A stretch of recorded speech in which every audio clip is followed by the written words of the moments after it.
यह लड़का हमारा इस कहानी का मेन कैरेक्टर डैन कैंपबेल है। इस समय वह एक बेहद अजीब सिचुएशन में फंस गया है क्योंकि सभी फीमेल हीरोइंस और विलेंस उसकी वाइफ बनने के लिए एक दूसरे से कंपटीशन कर रही हैं। यह नौबत तो यहां तक आ गई है कि हस्बैंड वॉर छिड़ चुका है। किसी आम लड़के के लिए शायद ये सिचुएशन खुशी से पागल कर देने वाली होती, लेकिन हमारा मेन कैरेक्टर ऐसा नहीं है। डैन पूरी तरह शांत दिमाग वाला है। वह जानता है कि उसकी भूमिका सिर्फ एक एक्स्ट्रा कैरेक्टर का है और उसे इस सिचुएशन का आनंद उठाने का कोई हक नहीं है। अगर वह इन इंपॉर्टेंट कैरेक्टर्स में उलझ गया तो उसकी किस्मत बहुत जल्दी ही खराब हो जाएगी। लेकिन हालात कभी उसके मुताबिक नहीं चलते। क्या आप इस कहानी के आगे की डिटेल्स जानना चाहते हैं? तो लाइक और सब्सक्राइब कीजिए और वापस आइए क्योंकि कहानी यहीं से शुरू होती है। कहानी की शुरुआत होती है डैन से, जो खिड़की के बाहर गहरी नजर जमाए सोच रहा है। बटरफ्लाई इफेक्ट के अनुसार इंसानियत की किस्मत एक छोटे से निर्णय से बदल सकती है। दूसरे शब्दों में, यह किसी न्यूक्लियस की तरह काम करता है। कम से कम मेरे लिए तो यही सच है, क्योंकि अब तक मैंने कई फैसले लिए हैं जिन पर मुझे पछतावा है। तभी अचानक कोई जोर जोर से दरवाजा पीटने लगता है और उसे हनी कहकर पूछता है कि क्या वह सुन रहा है। मुझे पता है कि तुम अंदर हो, इसलिए मैं आ गई हूं, और अच्छा यही होगा कि तुम दरवाजा खोल दो। मैंने क्लब की हाउसकीपर ओफेलिया से पूछा था और उसने बताया कि आज तुम्हारी कोई क्लास नहीं है। तो क्या तुम सच में मुझे अनदेखा करने वाले हो? जैसे ही वह फेमिलियर वॉइस डैन के कानों में पड़ी, उसका चेहरा सफेद पड़ गया। पसीना उसके माथे से टपकने लगा और उसने मन ही मन चीखते हुए कहा, इससे ज्यादा जिद्दी लड़की कोई नहीं हो सकती। डैन की सोच सही साबित हुई, क्योंकि अगली ही पल लड़की ने दरवाजे को तोड़ने के लिए उसमें तलवार घुसेड़ दी। ठीक है, अगर तुम दरवाजा नहीं खोलोगे तो मैं खुद अंदर आ जाऊंगी, उसने शांत स्वर में कहा। डैन ने तुरंत उसे रोकने के लिए चिल्लाया, रुको, ये नियमों के खिलाफ है। अगर कोई नियम तोड़ता है तो स्टूडेंट काउंसिल प्रेसिडेंट उसे सजा देती है। लेकिन लड़की ने एक ऐसा सच बताया जिससे डैन की हालत और खराब हो गई। अरे, तुम्हारी बुरी किस्मत, क्योंकि मैं ही स्टूडेंट काउंसिल की प्रेसिडेंट हूं। जैसे ही उसने यह कहा, दरवाजा एक झटके में चकनाचूर हो गया। लड़की कमरे में घुसी और गुस्से में बोली, तुम मुझसे दूर भाग रहे हो, और वो भी पूरे 32 बार। क्या क्या इसने सच में गिनती की थी? डैन ने मन ही मन गहरी सांस लेते हुए सोचा, लेकिन लड़की ने उसकी बात पर ध्यान नहीं दिया और शांत आवाज में बोली, मुझे सिर्फ एक सवाल का जवाब दो, डैन कैंपबेल। क्या तुम मुझसे शादी करोगे? यह सवाल पूछने वाली लड़की एक रॉयल यूनिफॉर्म पहने थी और उसकी कमर पर लंबी तलवार बंधी थी। डैन अभी जवाब भी नहीं दे पाया था कि अचानक पास से एक दूसरी लड़की की आवाज आई, तुम किस बारे में बात कर रही हो, प्रिंसेस एलेना? मुझे नहीं लगा था कि तुम एक ऐसे फूल के पीछे पड़ोगी जो पहले ही किसी और का हो चुका है। क्या तुम्हारे परिवार का यही तरीका है? आवाज एक खिड़की के पास बैठी बैंगनी बालों वाली लड़की की थी। सबसे अजीब बात यह थी कि उसके सिर पर एनिमल जैसे कान थे। उस लड़की को देखकर एलेना की आंखें सीरियस हो गईं और उसने कोल्ड टोन में कहा, यह जगह एक असैसिन के लिए कुछ ज्यादा ही वेल लिट है और यहाँ विटनेसेस भी बहुत हैं। इसके जवाब में बैंगनी बालों वाली लड़की सारा ने शरारती अंदाज में अपनी जीभ बाहर निकालते हुए कहा, गवाहों को खत्म करना ही मेरा काम है, प्रिंसेस। डैन ने घबराकर दोनों के बीच में आकर कहा, रुको एक सेकंड, मुझे यहाँ अनकंफर्टेबल महसूस हो रहा है। लेकिन जैसे ही उसने यह कहा, अचानक छत टूट गई और एक नीले बालों वाली लड़की नीचे कूद कर आ गई। डैन ने थककर सिर पकड़ लिया और बोला, लूना। और वाकई, लूना का इरादा भी बाकी लड़कियों से अलग नहीं था। उसने खुशी से कहा, चलो मेरे साथ रहो डैन। शादी की तैयारियां लगभग पूरी हो चुकी हैं, बस अब तुम्हें चलना है। यह सुनकर अचानक एक काले बालों वाली लड़की सामने आई जिसका चेहरा गुस्से से लाल था। उसने हाथ में पकड़ी चेन को घुमाते हुए लूना पर हमला कर दिया और कहा, तुम कितनी बदतमीज हो। काले बालों वाली लड़की डैन से कहती है कि वो दिन भर ऐसा क्या करता है जो उसके इर्द गिर्द इतनी सारी लड़कियां हैं। मैं तुम्हारी फियांसे होने के नाते मैं इसे बर्दाश्त नहीं कर सकती। और तभी एक लाल बालों वाली लड़की आग के झाड़ू पर उड़ती हुई आई और चिल्लाई, तुम सब जेलस विमेन चुप रहो, डैन कैंपबेल सिर्फ मेरा है। अगले ही पल सभी लड़कियां एक दूसरे की तरफ गुस्से से देखने लगीं। वे जानती थीं कि बिना लड़े कोई भी डैन को अपने साथ नहीं ले जा सकती। कोई देरी किए बिना सभी एक दूसरे से भिड़ गईं और डैन, वह इस हंगामे के बीच बुरी तरह फंस चुका था और चीख पड़ा, तुम सब आपस में क्या बकवास कर रही हो? तो आखिर ये सब हुआ कैसे? डैन ने गहरी सांस ली और सोचा, यह सब एक सर्वाइवल गेम की वजह से हुआ जिसने मुझे इस मुसीबत में डाल दिया। इसका नाम था सेवियर राइजिंग, जिसे शॉर्ट में एसआर कहते हैं। यह गेम एकेडमी लाइफ पर आधारित था और खास तौर पर यंगर एडल्ट्स के लिए बनाया गया था। इसमें वीएबू वर्ल्ड जैसा एहसास था, लेकिन कैरेक्टर्स बहुत ही जाने पहचाने और स्टेबल थे। मैंने यह गेम खेला, इसे पूरा किया और इसका एंडिंग भी देखा, और इसे काफी दिलचस्प और संतोषजनक पाया। लेकिन फिर अगली सुबह मैं खुद इस गेम में खींच लिया गया। क्या यह कोई लॉजिकल चीज है? रुको, क्या मैंने इस गेम को कोसा था और अब कोई डिवाइन डेवलपर मुझसे बदला ले रहा है? मैं तो मेन कैरेक्टर से भी ठीक से जुड़ा नहीं था, लेकिन अब मैं खुद डैन कैंपेल बन गया था। एक ऐसा कैरेक्टर जिसके पास कोई ताकत नहीं थी और जो सिर्फ एक अनजान वाइस काउंटी का उत्तराधिकारी था, जो इस दुनिया में बस एक तीसरे दर्जे का मामूली कैरेक्टर था। इस कैम्बल वाइस काउंटी की मुख्य पहचान सिर्फ फार्मिंग थी। यहां न तो कोई डंजन था और न ही कोई खास संसाधन, जबकि पूरे एम्पायर में डंजन्स आमतौर पर पाए जाते थे। जिस विकाउंटी का नाम शायद ही किसी ने सुना था, वहां का उत्तराधिकारी रॉयल एकेडमी में दाखिला ले रहा था। यह खबर पूरे क्षेत्र में सनसनी बन गई। जिस दिन डैन स्कूल जाने की तैयारी कर रहा था, उसके पिता और पूरे इलाके के लोग उसे विदाई देने आए। उनके चेहरों पर अविश्वसनीय खुशी थी। उसके पिता तो अपनी भावनाएं भी नहीं रोक पा रहे थे। आखिरकार, तुम जा रहे हो डैन। तुम हमारे विकाउंटी के गर्व हो। अपना ख्याल रखना और कोई मुसीबत मत खड़ी करना। ईलॉन्टे एकेडमी में पूरे एम्पायर के सभी ग्रेट हाउस होल्ड्स के सक्सेसर्स इकट्ठा होते हैं। ऐसे में एक बैरन के बेटे के लिए सबसे सही यही होगा कि वह किसी की नजरों में न आए, समझे? उसके पिता की जरूरत से ज्यादा लंबी और डिटेल्ड सीख सुनकर डैन ने असहज हंसी हंसते हुए जवाब दिया, हाँ, मैंने समझ लिया।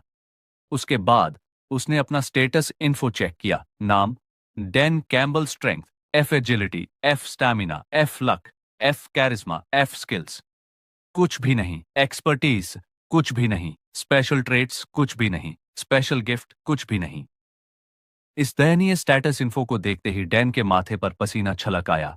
उसे समझ नहीं आ रहा था कि इतने घटिया आंकड़ों के साथ वह एकेडमी में कैसे जिंदा रहेगा, या फिर वहां से पास आउट भी कर पाएगा या नहीं। सब कुछ एफ। मैं, जो असली दुनिया में एक एक्सपीरियंस्ड प्लेयर था, इतनी खराब स्टार्टिंग स्टैट्स तो मैंने जब भी नहीं देखी। फिलहाल सिस्टम ने उसे एक मेन क्वेस्ट सौंपा था, एकेडमी में दाखिला लेना और एक क्लास में असाइन होना। अगर उसने यह टास्क नजरअंदाज किया तो गेम वहीं खत्म हो जाएगा। और चूंकि वह जिस ईलुंटे एकेडमी में दाखिला लेने वाला था, वहां जल्द ही विलेंस के कारण अफरा तफरी मचने वाली थी, तो डैन ने ठान लिया कि वह ऐसी कोई भी हरकत नहीं करेगा जिससे उसकी जान खतरे में पड़ जाए। यही सोचकर उसने अपने पिता को आत्मविश्वास भरी नजर से देखा और कहा, पिताजी, चिंता मत करें। मैं पूरी कोशिश करूंगा कि किसी का ध्यान अपनी ओर न खींचूं। मैं कैम्बलविक काउंटी की सिचुएशन सुधारने के बारे में कोई सपने नहीं देखूंगा, और मैं अपने ग्रेड भी एवरेज से नीचे ही रखूंगा। इतना कहकर उसने सबको विदाई दी और रॉयल एकेडमी जाने वाली ट्रेन में सवार हो गया। डैन ने सोचा था कि सब कुछ उसके प्लान के मुताबिक चलेगा, लेकिन किस्मत को कुछ और ही मंजूर था। चीजें उतनी आसान नहीं होने वाली थीं जितनी उसने उम्मीद की थी। उसने खुद से सवाल किया, एक सच्चे साइड कैरेक्टर को बस चुपचाप रहना चाहिए, नजरों से दूर, और मैं भी यही करूंगा। उसका एकेडमी लाइफ अब ऑफिशियल रूप से शुरू हो चुका था, लेकिन आखिर वो उसी ट्रेन में क्यों था जिसमें वह थी? डैन के सामने सिल्वर बालों वाली एक बेहद खूबसूरत लड़की खड़ी थी। वह सफर का फायदा उठाते हुए किताब पढ़ रही थी और धीरे धीरे चाय की चुस्कियां ले रही थी। लेकिन उसकी खूबसूरती पर मत जाना। अपने गेमिंग एक्सपीरियंस की बदौलत डैन अच्छी तरह जानता था कि वह लड़की कौन थी। वो लड़की एक ब्लडी विलन थी जिसने अनगिनत लाशें बिछा दी थीं। इस दुनिया की फाइनल बॉस। डेन को गेम की मेन स्टोरी लाइन याद आती है। एलनोर और गेम का मेन प्रोटैगनिस्ट लगातार टकराते रहते हैं, जिससे एलेना की सैनिटी टूटने लगती है। आखिरकार ग्रे डीमन की डॉर्मेंट एग्जिस्टेंस उसे पूरी तरह निगल जाती है और वह फाइनल बॉस बन जाती है। गेम की एंडिंग के अनुसार सिर्फ मेन प्रोटैगनिस्ट ही उसके फाइनल ट्रांसफॉर्मेशन को रोक सकता था। एलेना अब भी अपनी किताब में डूबी हुई थी, लेकिन ऐसा लग रहा था जैसे उसने महसूस कर लिया हो कि डैन उसे घूर रहा है। बिना किताब से नजर हटाए उसने कहा, क्या तुम्हें डॉक्टर को दिखाने की जरूरत है? तुम्हारी तबीयत ठीक नहीं लग रही। यह सुनते ही डैन का चेहरा पीला पड़ गया। उसने जल्दी से हाथ हिलाया, नहीं, मैं ठीक हूं। एलेना ने अपनी किताब से नजरें हटाए बिना कहा, मैं फर्स्ट क्लास केबिन में बैठने की बजाय यहां बैठी हूं, क्योंकि यह मेरे परिवार ड्यूक फैमिली की एक सोच समझी स्ट्रैटेजी है। अगर इससे तुम्हें अनकंफर्टेबल महसूस हुआ हो तो माफ करना। वैसे भी जो भी मेरे साथ इस कैरेज में बैठता है उसका एक्सप्रेशन कुछ ऐसा ही होता है। उसका लहजा थोड़ा ठंडा था, लेकिन डैन को उसमें कुछ अजीब महसूस हुआ। उसने सोचा, यह तो मेरी यादों से अलग है। एलेना को हमेशा परफेक्शनिस्ट और बोल्ड बताया गया है, तो फिर यह सेंसिटिव साइड क्या है? जब डैन ने उसके सवाल का जवाब नहीं दिया तो उसने फिर पूछा, तुम जवाब क्यों नहीं दे रहे? क्या तुम किसी और चीज के बारे में सोच रहे हो? डैन ने अनकंफर्टेबल महसूस करते हुए सिर खुजलाया और हकलाते हुए बोला, नहीं, कुछ नहीं। तुम वाकई बहुत दयालु हो। एलेना ने अपनी किताब से नजरें हटाकर उसकी तरफ देखा और कहा, दयालु? तुमने ऐसा कुछ सुना है या यह तुम्हारी खुद की राय है? क्या हम पहले मिले हैं? उसका सवाल सुनते ही डैन हड़बड़ा गया। उसने खुद को मन ही मन कोसा, मैं कितना बेवकूफ हूं। फिर तुरंत सफाई दी, नहीं नहीं, मैंने बस सुना था कि तुम काफी स्ट्रिक्ट हो। डैन को अनकंफर्टेबल होता देख एलेना ने हल्की सांस ली और दोबारा अपनी किताब पढ़ने लगी। उसने हल्के से कहा, तुम सच में बहुत अजीब हो। डैन ने सिर्फ एक मजबूर मुस्कान दी और कहा, हाँ, मैंने यह बात कई बार सुनी है। लेकिन तभी डैन ने अपने मन में सोचा, मैं बस एक बैकग्राउंड कैरेक्टर हूं, मुझे इससे कोई लेना देना नहीं रखना चाहिए, बस चुपचाप खिड़की से बाहर देखना चाहिए। डैन ने खुद से यह सोचते हुए बाहर देखा और तभी एक बड़ा पत्थर ट्रेन की ओर आ रहा था। यह देखकर डैन का दिमाग सुन्न पड़ गया। उसकी आंखें चौड़ी हो गईं। यह असली में हो रहा है। वो विशाल पत्थर तेजी से खिड़की की ओर आ रहा था। बचने का कोई रास्ता नहीं था। डैन तुरंत एलेना की तरफ मुड़ा और हड़बड़ाते हुए बोला, स्टूडेंट काउंसिल प्रेसिडेंट, माफ करना। फिर वह सीधे एलोर की ओर झपट पड़ा। धड़ाम! वो बड़ा पत्थर ट्रेन से टकराया और एक जबरदस्त विस्फोट हुआ।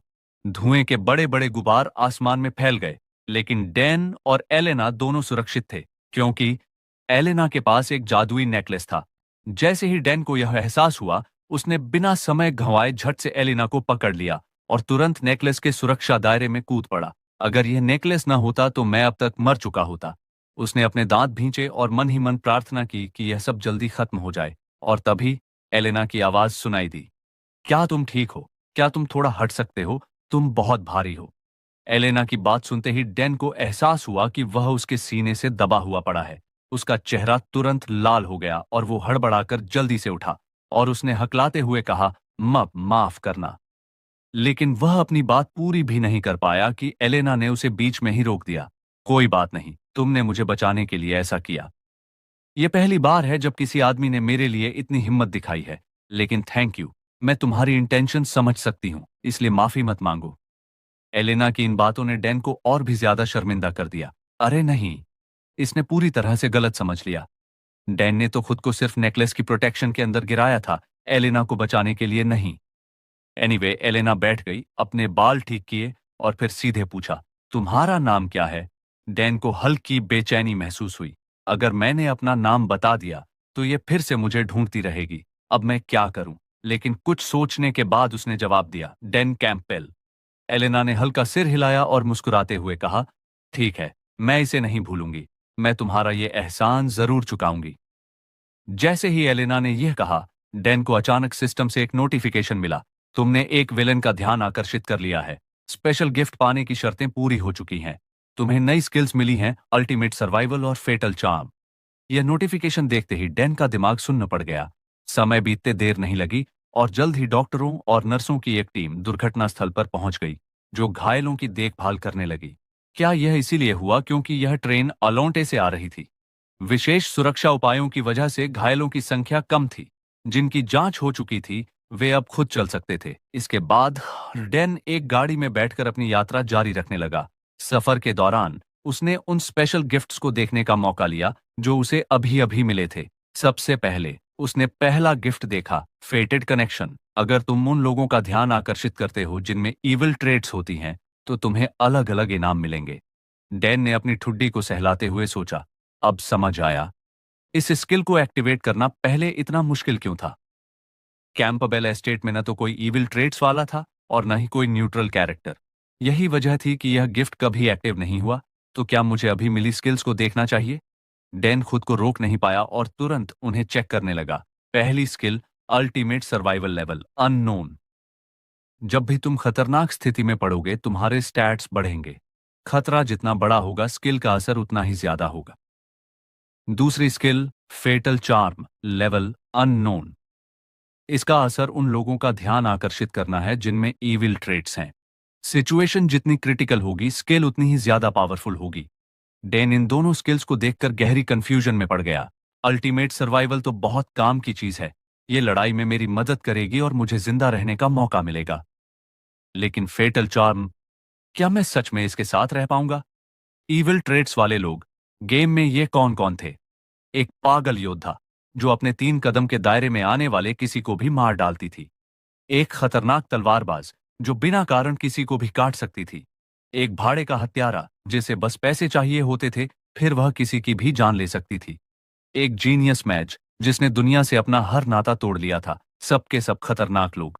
इनमें से हर कोई अपने आप में एक खौफनाक मुसीबत है, लेकिन वह खुद को याद दिलाता है कि अभी जरूरी बात यह है कि मेरे पास एक ऐसा स्किल है जो मुझे जिंदा रहने में मदद करेगा। लेकिन अजीब बात यह थी कि उस स्किल का रैंक अननोन दिखाई दे रहा था। मैं एक एसआर गेम का एक्सपीरियंस प्लेयर हूं, लेकिन मैंने पहले कभी स्किल रैंक अननोन नहीं देखी। आखिरकार इसका मतलब क्या हो सकता है? दूसरी तरफ डैन के चेहरे पर लगातार बदलते हाव भाव देखकर डॉक्टर थोड़ा परेशान हो गया और उसने पूछा, अरे क्या तुम ठीक हो? क्या मुझे एक और साइकोलॉजिकल इवैल्यूएशन करना चाहिए? डैन ने तुरंत जवाब दिया, नहीं, मैं ठीक हूं। समय तेजी से बीत गया। कैरिज डैन को सीधा एकेडमी ले गया। एकेडमी के बड़े हॉल में नए स्टूडेंट्स वहां जमा हो चुके थे। प्रोफेसर की गूंजती हुई आवाज चारों तरफ सुनाई दे रही थी। हालांकि रास्ते में एक दुर्भाग्यपूर्ण घटना घटी, लेकिन मैं आप सभी का यहां सुरक्षित पहुंचने के लिए धन्यवाद करता हूं। इस साल के फ्रेशमैन सच में काफी प्रभावशाली हैं। लेकिन डेन का ध्यान प्रोफेसर की स्पीच पर बिल्कुल भी नहीं था। वह तो अब भी कैरिज में डॉक्टर के साथ हुई बातचीत को याद कर रहा था।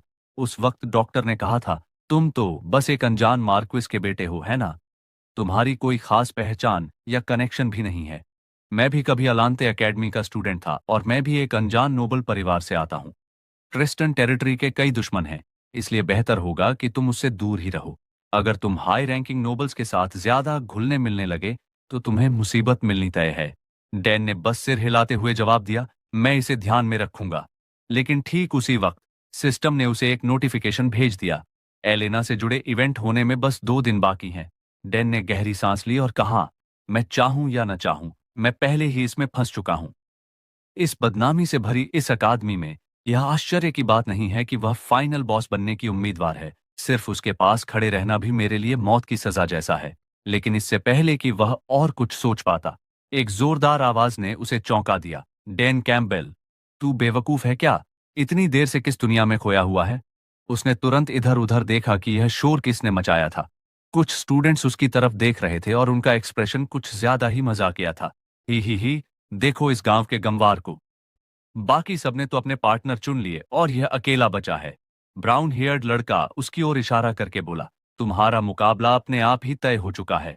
डैन तुरंत नीचे की ओर भागा और खुद से बड़बड़ाया, अरे हाँ, एंट्रेंस सेरेमनी के तुरंत बाद ही प्रैक्टिकल टेस्ट शुरू होगा। उसने अपना सिर खुजलाया और बोला, सॉरी, मेरा पार्टनर कौन है? उसका चेहरा बाहर से शांत लग रहा था, लेकिन अंदर ही अंदर वह पूरी तरह से पैनिक कर रहा था।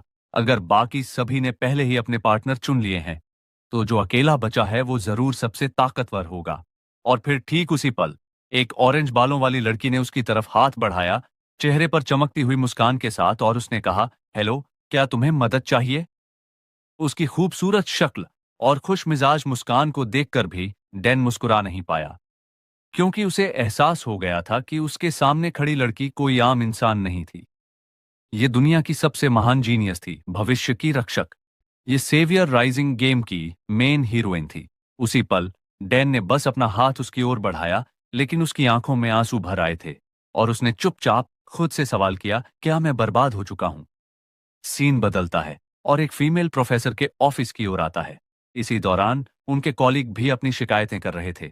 अरे, काउंट क्रिश्चियन अभी अभी पहुंचे हैं और मार्की गैलांट्स भी आ चुके हैं, लेकिन एलेना अब तक यहां क्यों नहीं आई? हालांकि दूसरों की शिकायतों से अलग खुद महिला प्रोफेसर भी अंदर ही अंदर बेचैनी महसूस कर रही थी। क्या उसने अपना दिमाग खो दिया है? ड्यूअल क्वालिफायर्स इस वक्त चल रहे हैं और फिर भी वो इतनी ज्यादा लेट कैसे हो सकती है? और जैसे ही उसने यह सोचा, मानो उसके गुस्से का जवाब देते हुए अचानक किसी के कदमों की आवाज गूंज उठी।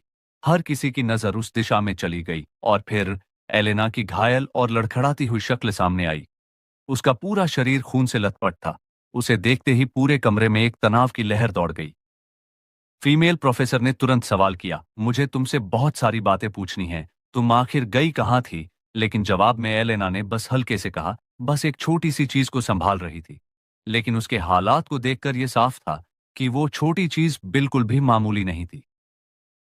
गहरी सांस लेते हुए प्रोफेसर ने अपने सहकर्मियों को इशारा किया, सॉरी, लेकिन मुझे इससे अकेले में बात करनी होगी। जब बाकी लोग बाहर चले गए तब प्रोफेसर ने धीमी आवाज में पूछा, क्या किसी की मौत हुई? एलेना ने बेपरवाही से कहा, बहुत ज्यादा नहीं, शायद 12 के आसपास। फिर मानो सफाई देते हुए बोली, वे मुझे मारने की साजिश का हिस्सा थे। उन्होंने एकेडमी की ट्रेन पर एक बड़ा पत्थर गिराने की कोशिश की ताकि यह हादसा लगे, लेकिन मैंने पता लगा लिया कि वे कौन थे और क्योंकि मैं वहीं थी तो मैंने उन्हें निपटा दिया। यह सुनकर प्रोफेसर ने एक गहरी सांस ली और सावधानी से कहा, तुम्हें इसे स्कूल पर छोड़ देना चाहिए था। लेकिन इससे पहले कि वह अपनी बात पूरी कर पाती, एलेना ने तेज आवाज में उसे बीच में रोक दिया। क्या तुम वाकई चाहती हो कि मैं हर किसी के साथ फेयर और नोबल तरीके से पेश आऊं? उन लोगों को माफ कर दूं जिन्होंने मुझे मारने की कोशिश की? सामने खड़ी फीमेल प्रोफेसर ने एलेना की आंखों में झलकते संकल्प को देखा और फिर बहस करने का इरादा छोड़ दिया। ठीक है, जैसा तुम चाहो, लेकिन कम से कम पहले जाकर कपड़े बदलो और जल्दी ड्यूअल अरीना की तरफ निकलो। अगर तुम जल्दी करोगी तो तुम्हें एलिया और डेन नाम के किसी लड़के से लड़ते देखने का मौका मिल सकता है जिसके बारे में उसने पहले कभी नहीं सुना। एलेना ने कहा, क्या डैन कैम्बल? प्रोफेसर ने हैरानी से कहा, बिल्कुल सही, वही है। लेकिन तुम उसे कैसे जानती हो? एलेना के दिमाग में मेन कैरेक्टर की एक धुंधली इमेज उभरी। एक ऐसा लड़का जो हमेशा असहज और अनिश्चित सा लगता था। उसे याद कर वह हल्के से मुस्कुराई और धीमे स्वर में बोल उठी, वो लड़का थोड़ा अजीब है। दूसरी तरफ हमारा डैन एरिना के बीचों बीच खड़ा कांप रहा था जबकि भीड़ उसे गांव का गंवार कहकर चिढ़ा रही थी। उसे अच्छी तरह पता था कि उसके स्टैट्स बिल्कुल बेकार हैं। अगर उसने एक भी हिट लिया तो वो गया।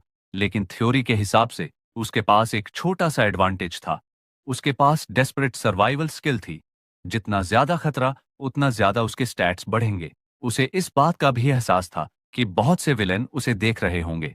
अगर वह कम से कम जिंदा बच गया तो शायद वह किसी की दिलचस्पी खींच सके। अगर उसने सही चालें चली तो यह स्थिति उसके लिए फायदेमंद भी हो सकती है। लेकिन तभी एलिया ने एक अजीब नजरों से उसे देखा और उसका नाम पुकारा और उसने कहा, सच बताओ, क्या तुम वाकई बहुत कमजोर हो? डैन घबरा गया, उसके शब्द अटकने लगे। यह देखकर एलिया ने कहा, अब मुझे यकीन हो गया कि तुम बहुत कमजोर हो और अभी मैं तुम्हें बुरी तरह पीटने वाली थी, लेकिन तुम्हारी हालत देखकर मुझे दया आ गई। डैन ने हैरानी से पलकों को झपकाया और उससे पूछा, मुझे पीटोगी? पर क्यों? अब एलिया ने वजह बताई, क्योंकि तुम एलेना के साथ थे। मुझे उस लड़की से नफरत है, सिर्फ उसी से नहीं, पूरे ट्रिस्टन फैमिली से। वे सब के सब डीमंस हैं। हमारा डैन समझ गया। कमाल है, ये एलिया कितनी बेबाक है, सबके सामने यह बोलने की हिम्मत दिखा रही है। लेकिन वह यह भी जानता था कि उसकी नफरत की एक वजह थी। यह सब उसके परिवार की कहानी और उससे जुड़े ड्रामे से जुड़ा था। डैन सफाई देने की कोशिश की, मैं बस गलती से एलेना के साथ उसी जगह पर था, बस इतनी सी बात है। लेकिन एलिया ने परवाह नहीं की। इससे कोई फर्क नहीं पड़ता, उसने कहा। तुम्हें देखकर भी मुझे एलेना की याद आ जाती है और यह मुझे गुस्सा दिला रहा है। फिर उसने एक दिलचस्प ऑफर दिया, क्या तुम्हें नकली लड़ाई लड़ने में दिलचस्पी है? डैन को लगा कि यह बढ़िया ऑप्शन हो सकता है। लेकिन दिक्कत यह थी, अगर वह नकली लड़ाई करता तो उसकी स्किल्स में कोई सुधार नहीं होता। उसे यह भी नहीं समझ आता कि उसके असली टैलेंट्स क्या कर सकते हैं। उसके लिए इकलौता रास्ता यह था कि वह पूरी ताकत से एलिया के खिलाफ डटा रहे और जिंदा बचे। यही सोचते हुए, भले ही वह अंदर से बुरी तरह डरा हुआ था, डैन ने खुद को संभालने की कोशिश की। उसके शरीर में हल्की कंपन थी, लेकिन डर पर काबू पाते हुए उसने खुद को जबरदस्ती आगे बढ़ने के लिए मजबूर किया और कहा, ठीक है, लगता है मुझे तुम्हारे खिलाफ पूरी ताकत लगानी ही पड़ेगी। डैन एलिया को गुस्सा दिलाने के लिए कहता है, असल में मुझे एलेना थोड़ी पसंद है। जैसे ही ये शब्द उसके मुंह से निकले, एलिया का चेहरा गहरा पड़ गया और उसके आसपास की हवा अचानक भारी हो गई। उसने अपनी लकड़ी की तलवार कसकर पकड़ ली और ठंडी आवाज में बोली, तुम ये सच में कह रहे हो? डैन कहता है, बिल्कुल। अगर तुम सच में चाहते हो कि मैं अपनी पूरी ताकत से लड़ूं, तो फिर यही सही तरीका होगा। डैन अंदर से चीख पड़ा, लेकिन फिर खुद को संभालते हुए अपने शब्द दोहराए, मुझे एलेना उतनी ही पसंद है जितना तुम उससे नफरत करती हो। इसी पल एक सिस्टम नोटिफिकेशन स्क्रीन पर चमका, डेडली चार्म एक्टिवेटेड। अब तुम विलेंस के लिए और भी ज्यादा आकर्षक हो चुके हो। तुम्हारी गिफ्ट बार में एक बोनस जोड़ दिया गया है। दूसरी तरफ एलिया के चेहरे पर ठंडापन बढ़ चुका था। डैन की बात सुनने के बाद अब उसने दया दिखाने का इरादा पूरी तरह छोड़ दिया। अगर ऐसा है तो मुझे अब कोई पछतावा नहीं होगा। बिना कुछ कहे उसने जमीन पर जोरदार दबाव डाला और एक तीर की तरह तेजी से हवा को चीरते हुए उसकी तरफ बढ़ी। उसी समय उसने अपनी तलवार पीछे खींची और फिर बिजली की रफ्तार से एक वार किया। पलक झपकते ही उसकी तलवार ने डैन की लकड़ी की तलवार का सिरा साफ काट दिया। सौभाग्य से डैन उसकी हर हलचल पर पूरी नजर बनाए हुए था। आखिरी सेकंड में उसने अपना सिर थोड़ा पीछे झुका लिया और बाल बाल उस वार से बचा। हालांकि उसके चेहरे पर छिपी घबराहट साफ दिख रही थी। लेकिन इस बात ने एलिया को थोड़ा चौंका दिया। ओह, तुमने सच में इसे डॉज कर लिया। लगता है तुम पूरी तरह बेकार नहीं हो। ठीक है, तो अब मुझे बस और जोर से मारना पड़ेगा। इसके साथ ही एलिया ने एक बार फिर से अटैकिंग स्टांस ले लिया, लेकिन इस बार वह पूरी तरह सीरियस थी। बस उसके तलवार पकड़ने का तरीका ही इतना खतरनाक था कि डेन के पसीने निकल गए। अचानक स्क्रीन पर ब्लड रेड सिस्टम नोटिफिकेशन दिखने लगे। उसका डेस्परेट सर्वाइवर स्किल एक्टिवेट हो गया है। जैसे ही यह मैसेज स्क्रीन पर आया, डेन ने अपने शरीर में एक अनदेखी ताकत महसूस की और फिर मानो बिना सोचे समझे उसने सीधा सामने की ओर घूंसा दे मारा और संयोग से वह घूंसा सीधा इलिया के चेहरे पर लगा। एक एक्स रैंक पंच, जो गेम में सबसे हाई रैंक था। एलिया का शरीर एक तोप के गोले की तरह पीछे की ओर उड़ा और दीवार से इतनी भयंकर टकराई कि पूरी जगह गूंज उठी। पूरी एरिना में एक गहरी खामोशी छा गई। सब लोग, इंक्लूडिंग डेन, ऐसे खड़े थे मानो उनके होश उड़ गए हों और उनकी आंखें फटी की फटी रह गईं। डैन कैम्बल, जिसकी सारी स्टैट्स सिर्फ एफ रैंक पर थी, उसने अपने पहले ही दिन एलॉन एकेडमी में इस दुनिया की प्रोटागोनिस्ट को हरा दिया था। सीन बदलता है एकेडमी की इमरजेंसी मीटिंग। कुछ समय बाद प्रोफेसरों की मीटिंग में किसी ने कहा, इस बात की काफी संभावना है कि वो लड़का एक फ्रॉड है। लेकिन यह बात किसी को समझ नहीं आई। यह कैसे हो सकता है? हर कोई जानता है कि उसकी स्टैट्स बहुत लो हैं। उसकी एबिलिटीज तो ड्यूल से पहले चेक हो चुकी थीं। लेकिन वो अटैक, वो तो पूरी तरह रियल था। ग्लासेस पहने एक प्रोफेसर ने सवाल किया, तुम्हारा मतलब क्या है? ग्रीन बालों वाले प्रोफेसर ने जवाब दिया, पूरे अकादमी में कोई भी ऐसा पंच खाकर बिना चोट के बच नहीं सकता। मुझे लगता है कि उस लड़के ने या तो कोई इलीगल सब्सटेंस लिया था या फिर कोई फॉरबिडन टेक्निक का इस्तेमाल किया, जिससे उसने एलिया को हरा दिया। लेकिन एक और संभावना भी है, एक अजीब सी, शायद वो लड़का कोई छुपा हुआ मॉन्स्ट्रस जीनियस है जो अपनी असली ताकत छिपाए बैठा था। रूम में पूरा साइलेंस छा गया। कोई भी कुछ बोलने की सिचुएशन में नहीं था। कुछ सेकंड्स बाद नीले बालों वाली एक स्टनिंग प्रोफेसर ने अपने ग्लासेस एडजस्ट किए और सिर हिलाते हुए बोली, लेकिन उसकी विक्ट्री एक्सेप्ट करना इतना इजी नहीं है। मराव कैनरी एलिया का स्पॉन्सर है। क्या वो इतनी इजीली इसे सहन कर लेगा? एलिया का हार जाना और एकेडमी का अपना सबसे टॉप प्रतिभाशाली छात्र खो देना, ये बहुत बड़ी समस्या बन सकती है। इसलिए उन्होंने फैसला किया, इस लड़के को जल्द से जल्द एक फ्रॉड साबित करना होगा और देखना होगा कि आगे क्या होता है।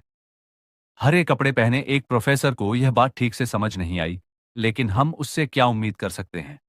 फीमेल प्रोफेसर ने कामली समझाया, इस साल एकेडमी की न्यू बैच में कुछ एक्स्ट्रॉर्डिनरी स्टूडेंट्स आए हैं। वे इतने यूनिक हैं कि हमें उन्हें अलग तरीके से ट्रीट करना होगा। अगर डैन वाकई में उतना ही स्पेशल है जितना तुम कह रहे हो, तो मुझे कोई डाउट नहीं कि वो खुद उनके बीच में एक जगह बना लेगा। इस बीच डैन की एलिया पर एक ही पंच में जीत पूरी एकेडमी में चर्चा का विषय बन गई। ये खबर जंगल में आग की तरह फैल गई, यहां तक कि यह अखबारों के फ्रंट पेज तक पहुंच गई।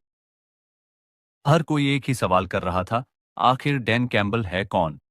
वहीं दूसरी ओर डैन खुद इस बात पर यकीन नहीं कर पा रहा था कि उसके पहले ही दिन ये सब हो गया। उसने कभी नहीं सोचा था कि टैलेंट का इतना बड़ा फर्क पड़ सकता है। इसी दौरान उसकी गिफ्ट लिस्ट में एलेना का एक नया प्रोफाइल पॉप अप हुआ। उसका ट्रस्ट लेवल अब लेवल 2 पर पहुंच चुका था, जिसका मतलब था कि उसे एक नया छोटा सा गिफ्ट मिलेगा। लेकिन यह अकेली अजीब बात नहीं थी। जब वह अपनी चेयर पर बैठा था, उसने गौर किया कि कई कैरेक्टर्स की क्यूरियोसिटी उसके ऊपर लगातार बढ़ रही थी और उसे साथ ही पॉइंट्स भी मिल रहे थे जिन्हें वो पॉइंट शॉप के अंदर इस्तेमाल कर सकता है। लेकिन जो बात डैन को सबसे ज्यादा हैरान कर रही थी, वो थी फाइनल बॉस एलेना, जिसे तो उसकी बिल्कुल भी परवाह नहीं करनी चाहिए थी, लेकिन वही उसके बारे में सबसे ज्यादा इंटरेस्ट ले रही थी। इसके बाद सिस्टम ने उसे उसका रिवॉर्ड दिया, ट्रिस्टन फैमिली की फेंसिंग टेक्निक। लेकिन इसमें एक बड़ी दिक्कत थी। ट्रिस्टन फैमिली गहराई से डीमंस के साथ जुड़ी हुई थी। हालांकि डैन के लिए यह कोई मायने नहीं रखता था। उसका सिर्फ एक ही मकसद था, सरवाइव करना। जैसे ही वह इसे प्रोसेस कर रहा था, उसे एक और चीज दिखी। एलिया की क्यूरियोसिटी लेवल उसके प्रति लेवल 4 तक पहुंच गई थी, लेकिन इसका रिवॉर्ड अभी अवेलेबल नहीं था। डैन ने सोचा, रुको, लेकिन एलिया इस लिस्ट के अंदर है ही क्यों? रिवॉर्ड्स तो तभी मिलते हैं जब विलेंस मुझ में पॉजिटिव इंटरेस्ट दिखाएं, लेकिन एलिया न तो विलेन है और न ही उसे मुझ में कोई पॉजिटिव इंटरेस्ट होना चाहिए। इससे पहले कि वो इस पर और सोच पाता, अचानक दरवाजे पर दस्तक हुई। डैन ने चौंक कर दरवाजे की ओर देखा। एक जानी पहचानी आवाज आई, क्या यह डैन कैम्बल का कमरा है? मैं हूं एलिया, क्या मैं अंदर आ सकती हूं? उसी पल डैन ने खुद से कसम खाई कि वह मेन कैरेक्टर और विलेंस दोनों से जितना हो सके उतनी दूरी बनाए रखेगा। और अब जब उसने हीरोइन की आवाज सुनी, उसका चेहरा तुरंत पीला पड़ गया। हे भगवान, ये यहां क्यों आई? उसने अपने होंठ भींचते हुए खुद से कहा, अगर मैं चुप रहूं तो शायद वो चली जाए। लेकिन बाहर खड़ी एलिया मानो उसकी सोच पढ़ रही थी। अरे, मुझे पता है तुम अंदर हो। अगर दरवाजा नहीं खोला तो मैं इसे तोड़ दूंगी। ये सुनकर डैन अपनी चुप्पी तोड़ते हुए चीख पड़ा, तुम पागल हो क्या? बाहर खड़ी एलिया ने उसकी आवाज सुनते ही अपनी टोन थोड़ा नरम कर ली। तो तुम सच में अंदर हो? क्या तुम दरवाजा खोल सकते हो? मुझे तुमसे कुछ बात करनी है। डैन कुछ पल के लिए हिचकिचाया, फिर धीरे से पूछा, किस बारे में? एलिया ने हल्के अंदाज में जवाब दिया, अरे बस थोड़ी सी बातचीत, ताकि हम एक दूसरे को बेहतर तरीके से जान सकें। इस एपिसोड के शुरुआत में हमें दिखाया जाता है कि एलिया डैन के कमरे की ओर से आ रही है और उसके चेहरे पर उलझन साफ झलक रही है। वो डैन के बारे में सोचते हुए कहती है, उसे मान जाना चाहिए था। वो इतनी टेंशन में क्यों है? आखिरकार उसकी प्रॉब्लम क्या है? उसे तो बस मेरे लिए कमरे का दरवाजा खोल देना चाहिए था।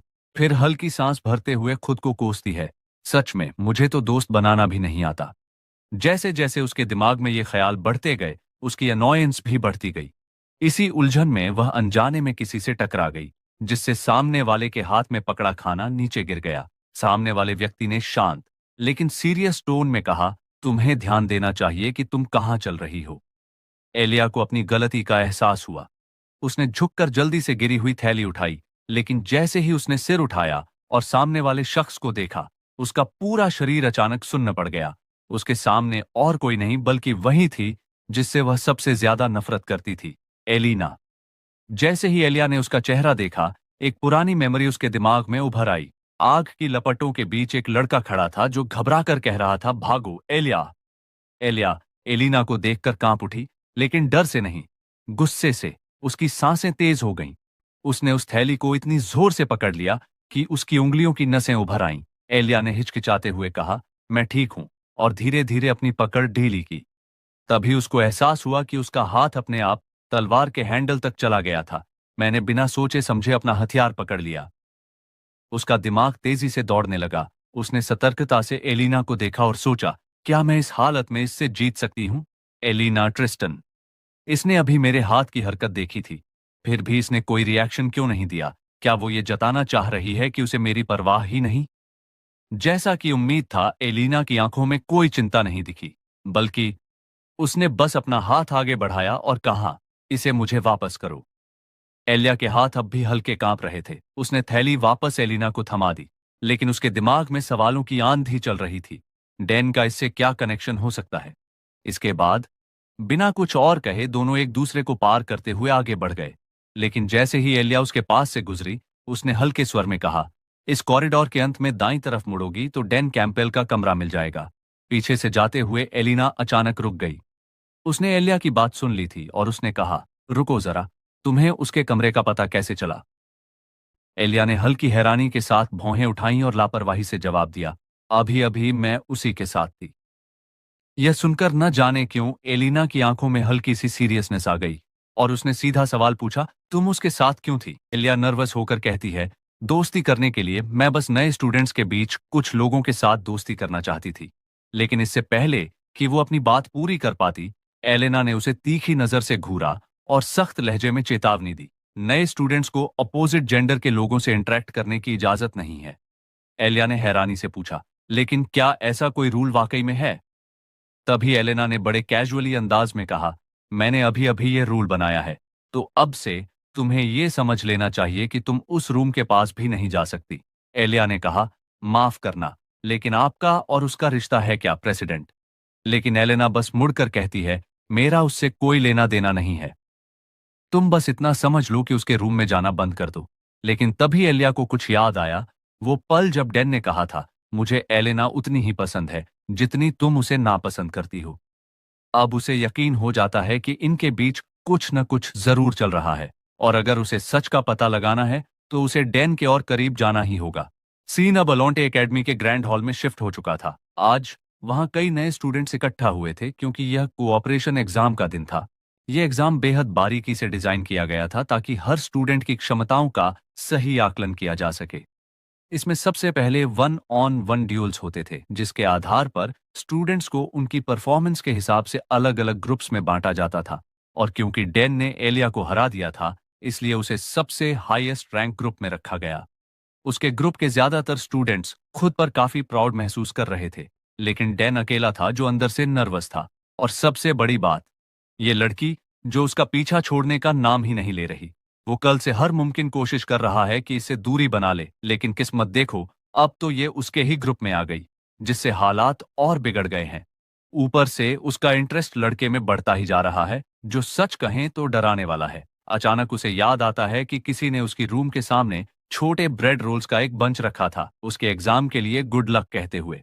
उसे बिल्कुल अंदाजा नहीं कि ये उसी लड़की का काम था या किसी और पागल इंसान का, लेकिन किसी भी हालत में चीजें उसके फेवर में नहीं जा रही हैं। और कम से कम ये एग्जाम स्टोरी का हिस्सा है, तो इसलिए इसमें ज्यादा कुछ गड़बड़ नहीं होनी चाहिए। लेकिन तभी उसके सिस्टम नोटिफिकेशन में एलेना का नाम चमकता है। एक इवेंट शुरू होने वाला है। एलेना हमेशा की तरह पूरी तरह स्वस्थ और एनर्जेटिक सामने आती है और अनाउंस करती है कि वही इस एग्जाम की सुपरवाइजर होगी। डैन पहले से जानता है कि अगर एलेना किसी चीज की इंचार्ज में है तो कुछ ना कुछ गड़बड़ जरूर होगी। बीते दिन फैकल्टी मीटिंग में सभी प्रोफेसर्स ने मिलकर यह निर्णय लिया था, अगर डैन सच में इतना टैलेंटेड है कि उसने एक वॉरियर कैंडिडेट को हरा दिया, तो हमें उसके परफॉर्मेंस को करीब से मॉनिटर करना चाहिए। सावधानी बरतने के लिए स्टूडेंट काउंसिल प्रेसिडेंट को इस टेस्ट का सुपरविजन करना चाहिए। इसी वजह से एलेना को इस ग्रुप का सुपरवाइजर बनाया गया था।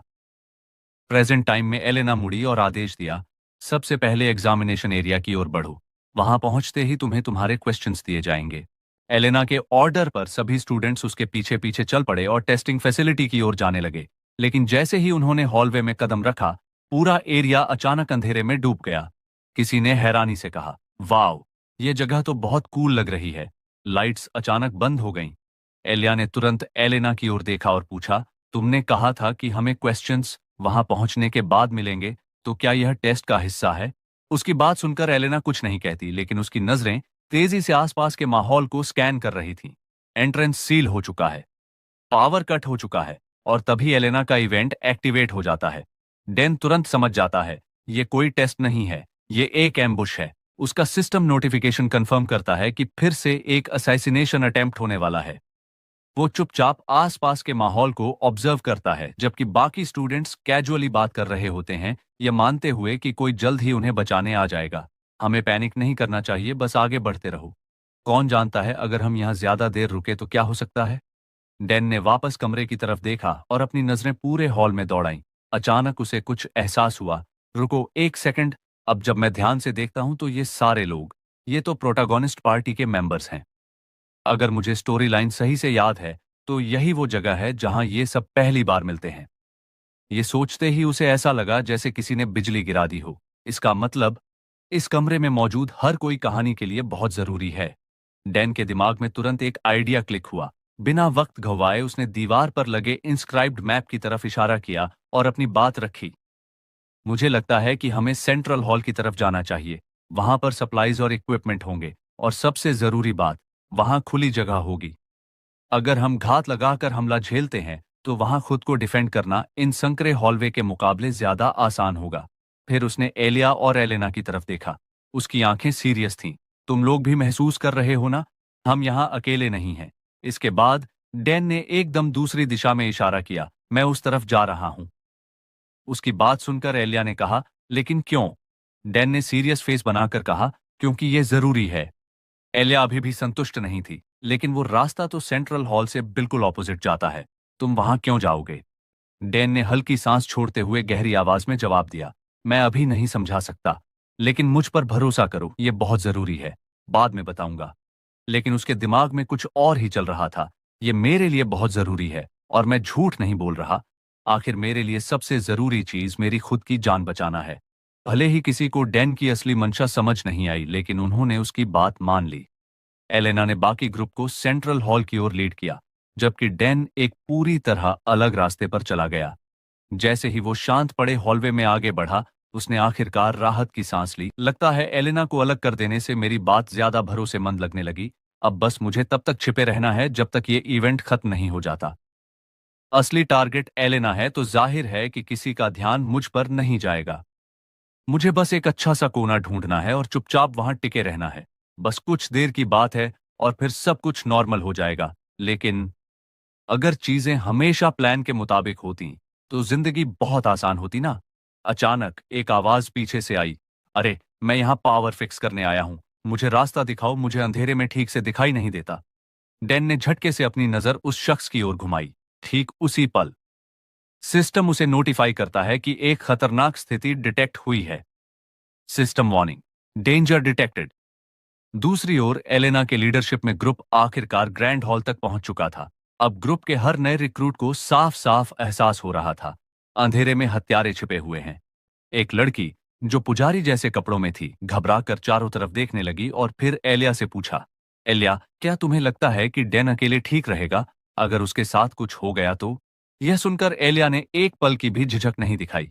उसे डैन की योजना पर पूरा भरोसा था। उसने आत्मविश्वास से जवाब दिया, जो कुछ भी वो कर रहा है मुझे यकीन है कि उसके पास पहले से ही कोई प्लान होगा।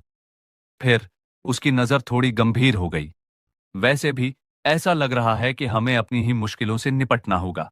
उसी समय डैन एक स्ट्रेंजर को अपने पीछे ले जाते हुए एक अंधेरे कॉरिडोर में बढ़ रहा था। उसके पीछे चल रहा हत्यारा अपने ही ख्यालों में डूबा था। उस एलेना ने हमारी वैंगार्ड टीम को तबाह कर दिया, लेकिन वो सिर्फ इसलिए सफल हुई क्योंकि हम वहां नहीं थे। ये लड़का भी इतनी आसानी से मेरी चाल में फंस गया। मैं एक प्रोफेशनल असैसिन हूं। मैं किसी की चाल ढाल से ही उसकी स्किल्स का अंदाजा लगा सकता हूं। और यह लड़का, ये तो एकदम नौसिखियां लगता है। इसे खत्म करने से पहले क्यों ना थोड़ा खेल लिया जाए। एक बार मैंने इसका शरीर हथिया लिया तो एलेना को खत्म करना कोई मुश्किल नहीं होगा। उसके होंठों पर एक खतरनाक मुस्कान उभर आई। अब और धोखे की जरूरत नहीं थी। अचानक उसने अपनी नकाब उतार फेंकी। नीचे से एक बिल्कुल अलग चेहरा नजर आया। उसी पल उसने अपनी धारदार शॉर्ट स्वॉर्ड निकाल ली और बर्फ जैसी ठंडी आवाज में कहा, बहुत बढ़िया, अब इनाम पाने का वक्त आ गया है। लेकिन अजीब बात थी कि डैन ने एक लंबी संतोषजनक सांस ली। ऐसा लगा जैसे उसके कंधों से कोई भारी बोझ हट गया हो। उसके होंठों पर हल्की मनोरंजक मुस्कान आ गई। जैसा मैंने सोचा था, तुम ही हो हजमेड। अगर मेरा ओपोनेंट कोई और होता तो शायद मैं मुसीबत में पड़ जाता, लेकिन सच कहूं तो अब मुझे बहुत राहत महसूस हो रही है। असैसिन पूरी तरह से शॉक्ड हो जाता है कि यह कमीना उसका नाम कैसे जानता है। असैसिन कहता है, यह क्या बकवास कर रहा है, लेकिन डैन अब भी रुका नहीं। तुम्हारी चाल ढाल, तुम्हारी नाक बंद होने की आदत, हाँ तुम बिल्कुल वैसे ही हो जैसे मुझे याद था। असैसिन पूरी तरह से कंफ्यूज हो जाता है। उसे समझ ही नहीं आता कि यह पागल आखिर किस बारे में बात कर रहा है। फिर डैन की नजर सिस्टम डिस्प्ले पर पड़ी। डेस्परेट सर्वाइवल रैंक बढ़ गई है। डैन के अजीब रिएक्शन को देखकर असैसिन का धैर्य टूट गया। सच में यह लड़का दिमागी रूप से ठीक है या नहीं? खैर, इससे फर्क नहीं पड़ता।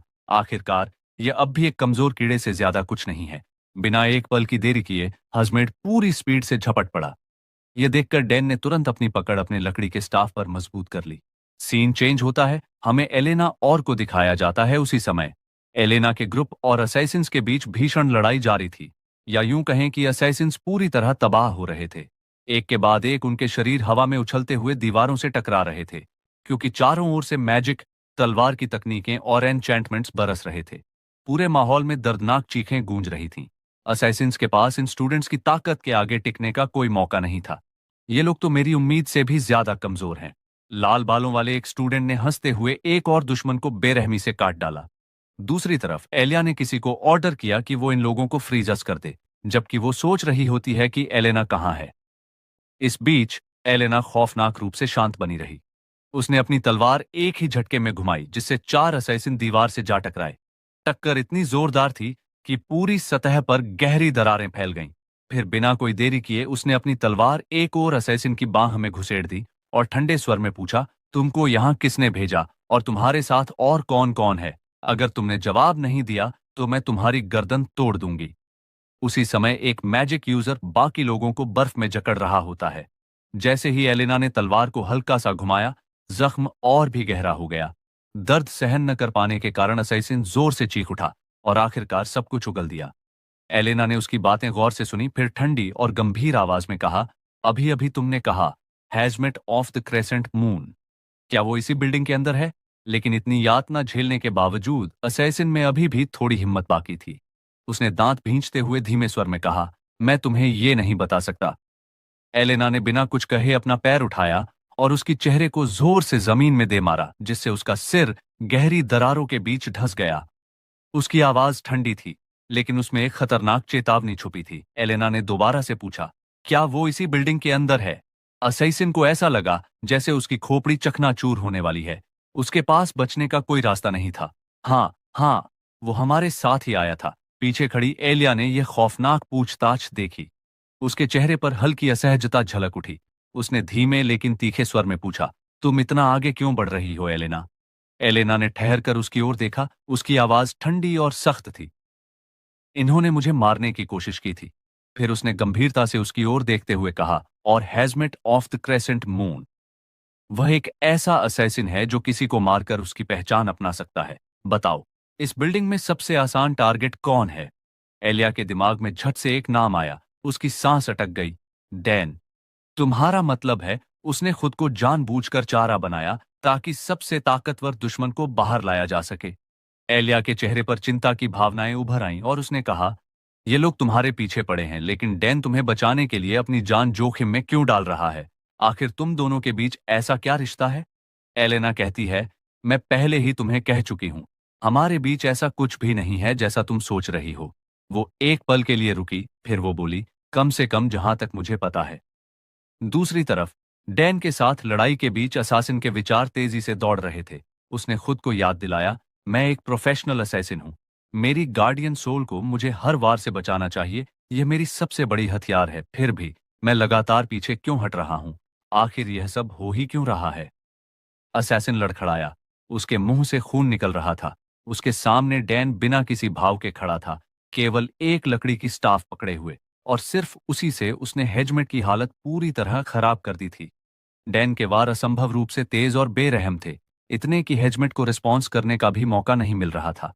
उसके शरीर पर वार होते रहे, जब तक कि उसे एहसास हुआ कि वह गिनती से भी ज्यादा वार झेल चुका है। उसी पल डैन के कानों में सिस्टम से एक नोटिफिकेशन बजा, तुमने सफलतापूर्वक एक सोर्ड टेक्निक का प्रयोग किया। आपकी ट्रिस्टन सोर्ड्समैनशिप की एफिशिएंसी बढ़ गई है। यह देखते ही डैन पल भर के लिए रुका। उसने गहरी सांस ली, जैसे खुद को संतुलित करने की कोशिश कर रहा हो। दूसरी तरफ हेजमेट लड़खड़ाते हुए दीवार से टिक गया। उसकी सांसें तेज और भारी हो गई थीं।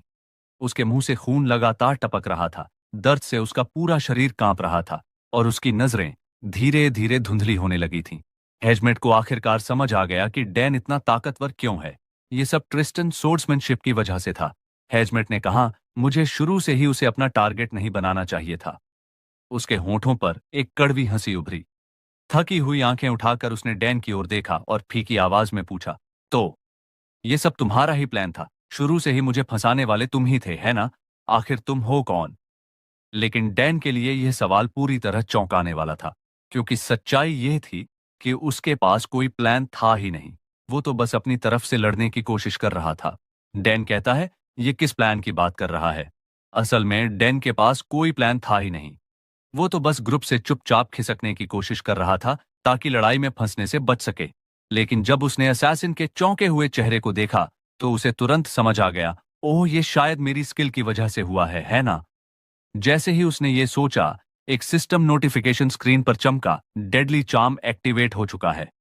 विरोधी तुम्हारी गहरी रणनीति से दंग रह गया है।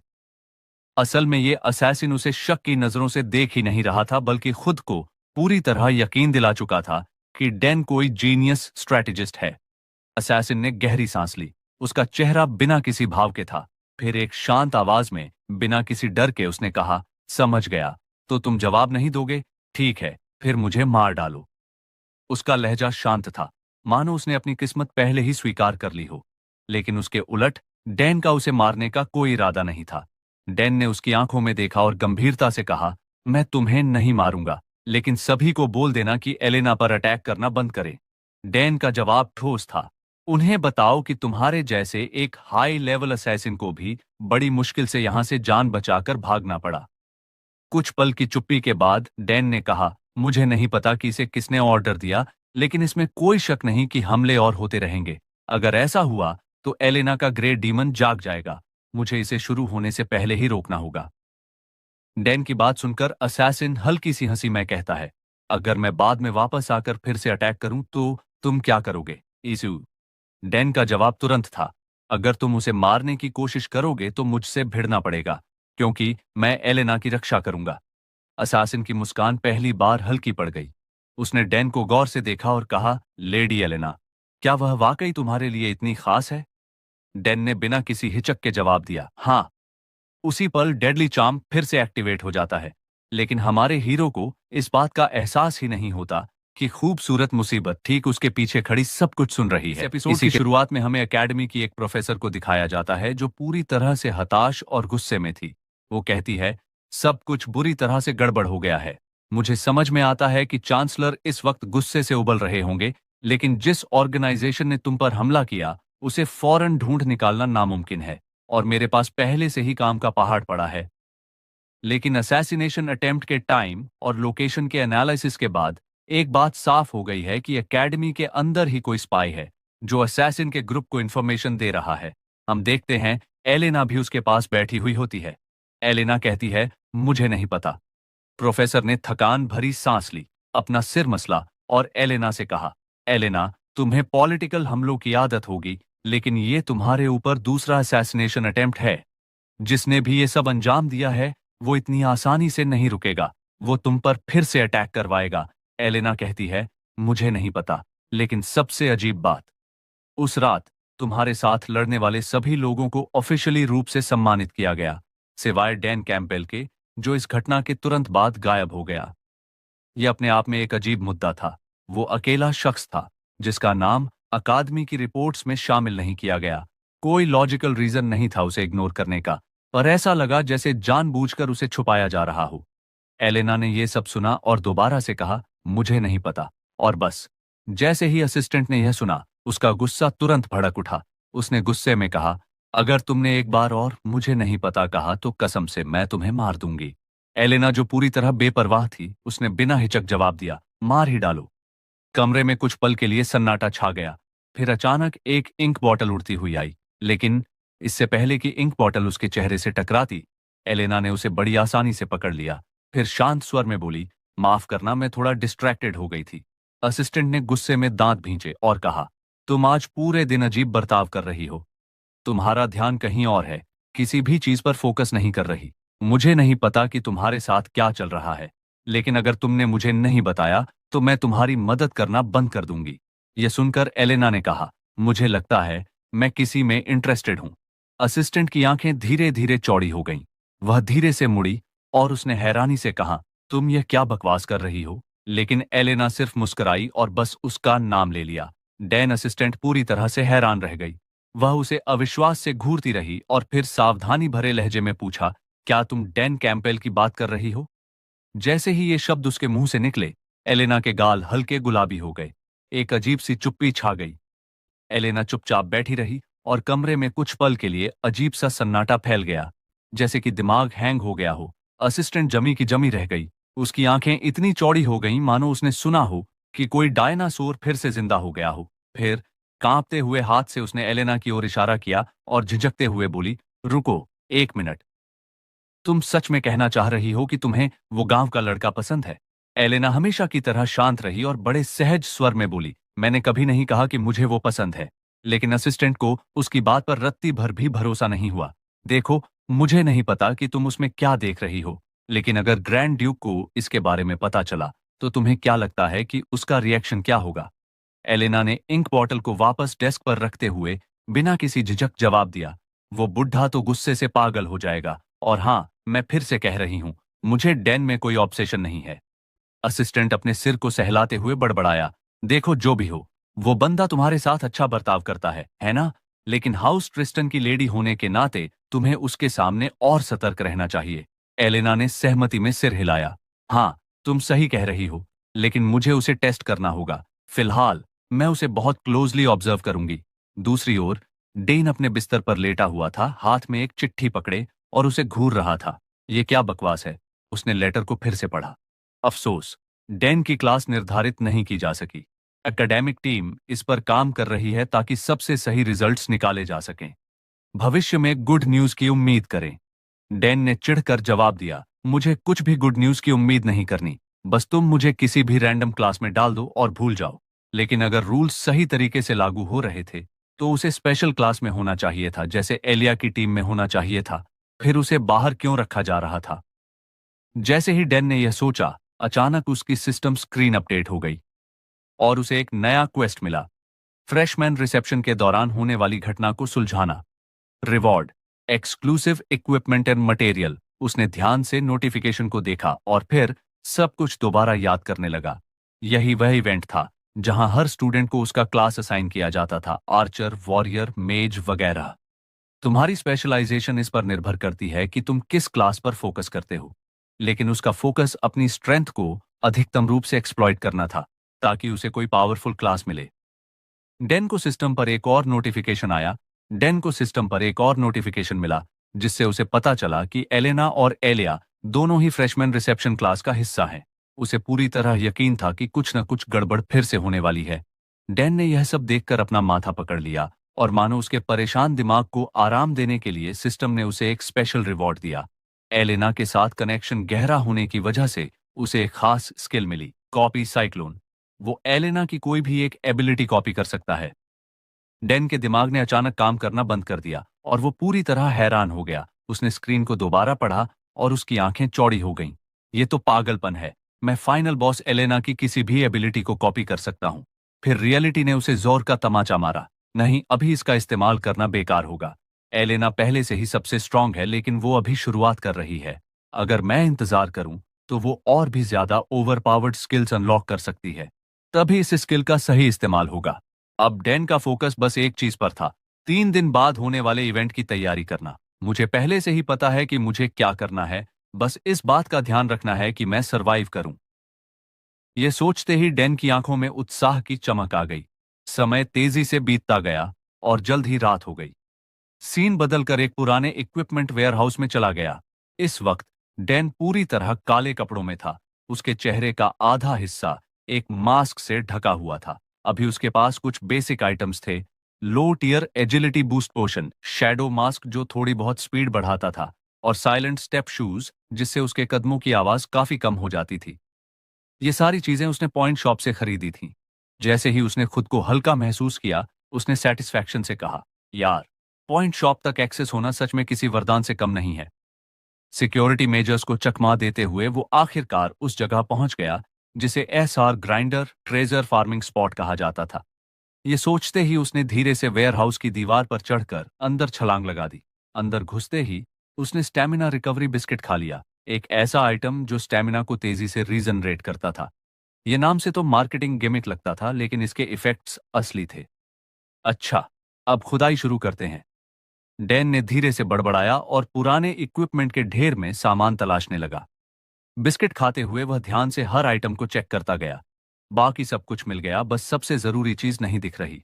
ये सोचते ही उसने एक लकड़ी के क्रेट को धीरे से खींचा और जैसे ही उसने ऐसा किया, उसकी नजर उस चीज पर जा टिकी जिसकी वह तलाश कर रहा था।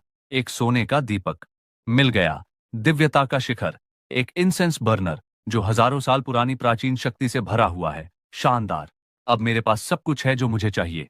डैन ने जोश में आकर हाथ बढ़ाया और बर्नर को बाहर निकाल लिया। लेकिन चीजें कभी इतनी आसान नहीं होती जितनी वो उम्मीद करता था। दरअसल इंसेंस बर्नर ही इस ढेर को बैलेंस में रख रहा था, और जैसे ही उसने इसे बाहर निकाला, पूरी स्ट्रक्चर असंतुलित हो गई और हिलने लगी। और फिर जो होना था वही हुआ। कुछ ही सेकंड्स में पूरा ढेर जमीन पर गिर पड़ा। वेयरहाउस के अंदर धूल का एक घना गुब्बार उठ गया और फिर, जैसे किसी अजीब इत्तेफाक के तहत, जब धूल हटी तो डैन को एहसास हुआ कि वह एक बेहद खूबसूरत लड़की को अपनी बाहों में थामे खड़ा था।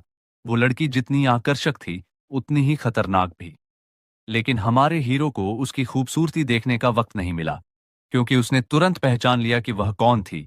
यूरिया ग्रे हाउच, चैप्टर 2 की बॉस, जिसे द कर्स्ड सोर्ड गॉडेस भी कहा जाता था। रुको, तो जो चीज मैंने अभी उठाई है, क्या वो इसकी है? इसका मतलब क्या ये यहां अक्सर आती है? जैसे ही यह एहसास हुआ, डैन के चेहरे पर ठंडी पसीने की बूंदें छलकने लगीं। अगले ही पल यूरिया की बॉडी हल्की सी चमकी और एक झटके में उसने खुद को उसकी पकड़ से आजाद कर लिया। उसी समय डैन के सिस्टम स्क्रीन पर चमकते हुए ब्राइट रेड नोटिफिकेशंस दिखने लगे और उसका डेस्परेट सर्वाइवल स्किल एक्टिवेटेड हो गया। नोटिफिकेशंस को घूरते हुए डैन बस अटकते हुए बोला, सॉरी, तुम्हें उठाने का मेरा कोई इरादा नहीं था।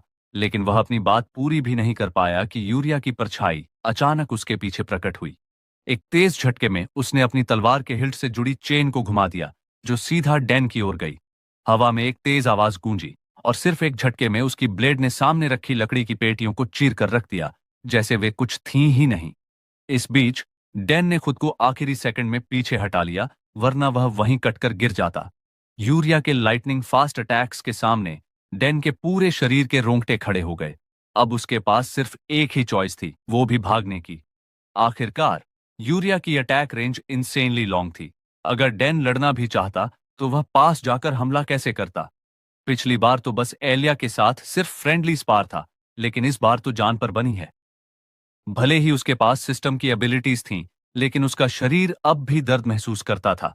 डैन को एहसास हुआ कि वह हमेशा भाग नहीं सकता। अपनी जान बचाने के लिए उसने अपने हाथ ऊपर उठाए और यूरिया को शांत करने की कोशिश की। ये बस एक मिसअंडरस्टैंडिंग है, मेरा कोई गलत मतलब नहीं था, प्लीज मुझे माफ कर दो। लेकिन दूसरी तरफ यूरिया उसकी बात सुन ही नहीं रही थी। एक रूथलेस मशीन की तरह वो लगातार अपनी चेन वेपन को घुमा रही थी। उसकी तलवार जमीन को इस तरह चीर रही थी कि अब वो एक बैटलफील्ड जैसी भी नहीं लग रही थी। डैन मौत के साथ डांस कर रहा था, हर अटैक को सिर्फ कुछ इंच के अंतर से बचाते हुए। लेकिन हर चीज की एक लिमिट होती है। जल्द ही यूरिया ने उसे पूरी तरह कोने में घेर लिया। अगले ही पल उसने अपनी तलवार हवा में इतनी तेजी से फेंकी जैसे कोई मिसाइल छोड़ी हो। लेकिन फिर एक अजीब चीज हुई। ठीक उस समय जब ब्लेड डैन के चेहरे को भेदने ही वाली थी, वह अचानक हवा में रुक गई, जैसे किसी अदृश्य शक्ति ने उसे पकड़ लिया हो। यूरिया के पास कोई और चॉइस नहीं थी, उसने तलवार को जोर से वापस खींच लिया। लेकिन डेन पहले से ही जानता था कि ऐसा ही होगा। ये सब उस श्राप की वजह से था। 3 और आधे कदम। जो कोई भी इस रेंज के अंदर कदम रखेगा उसकी मौत तय है, बिना किसी अपवाद के। लेकिन इसके बदले यूरिया खुद एक कदम भी आगे नहीं बढ़ सकती। यही था उसका श्राप।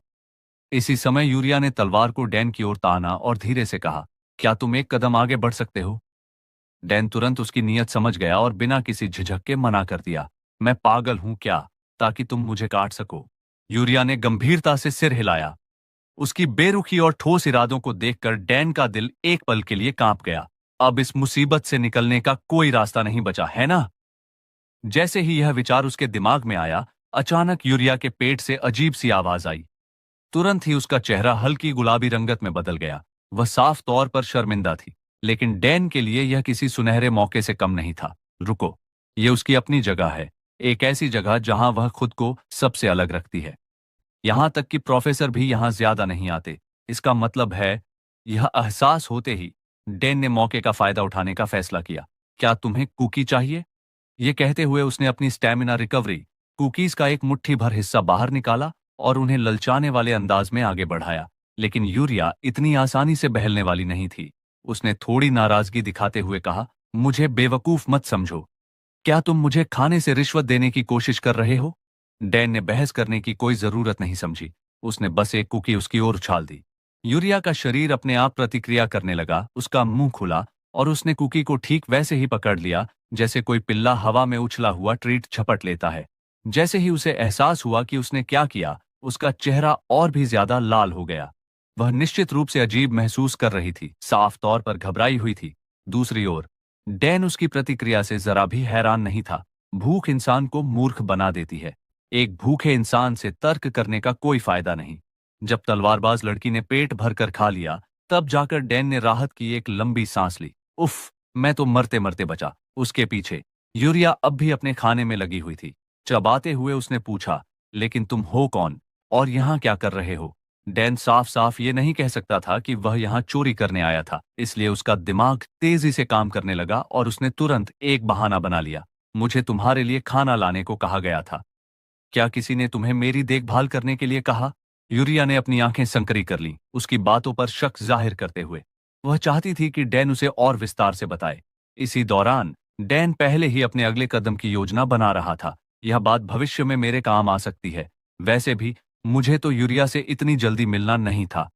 ये सोचते हुए उसने अपना अभिनय जारी रखा। ओह हाँ, चिंता मत करो।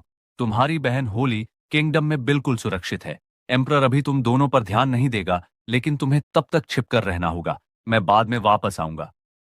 जैसे ही उसने यह कहा, उसकी यादों की लहरें उमड़ने लगीं। कुछ बिखरे हुए टुकड़े उसके दिमाग में चमक उठे। यूरिया मूल रूप से होली नेशन से थी।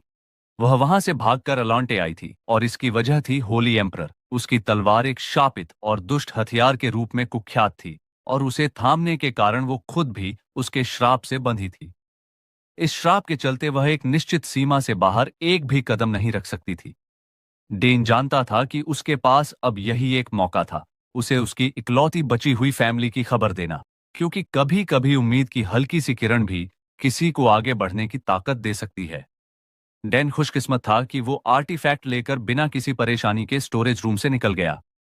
समय तेजी से बीत गया और अगले दिन नए स्टूडेंट्स एक ऊंचे पहाड़ी किनारे पर इकट्ठा हुए। उनके सामने खड़ी थीं एक बेहद खूबसूरत प्रोफेसर ओफिलिया, जिनके सुनहरे बाल सूरज की रोशनी में चमक रहे थे।